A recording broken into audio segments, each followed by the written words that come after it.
அனைவருக்கும் வணக்கம். நான் உங்கள் ஓபிசி வெங்கட்ஜி பழனியிலேருந்து பேசுகிறேன். இன்றைக்கி ஒரு பதிவு. பேடிஎம், எல்லோரும் பேடிஎம் யூஸ் பண்ணிகிட்ருக்காங்க. நான் கூட பேடிஎம் தான் யூஸ் பண்ணிகிட்ருக்கேன்.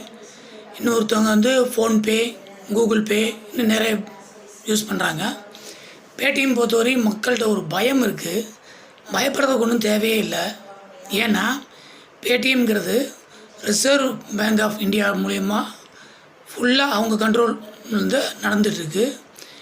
கொஞ்சம் ஒரு மாதம் 2-3 மாதத்துக்கு முன்னாடி வந்து அவங்க ஆர்பிஐ வந்து பேடிஎம் வந்து நீங்கள் வந்து பேங்க் மாதிரி நடத்தக்கூடாது, அது ஒரு பேங்க் மூலியமாக, ரெஜிஸ்டர்டு பேங்க் மூலியமாக தான் பேடிஎம் எல்லா பணமும் பரிவர்த்தனை பண்ணணும் அப்படின்னு சொல்லியிருந்தாங்க.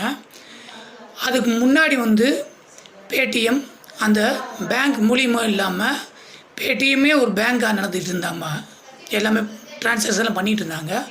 அந்த மாதிரி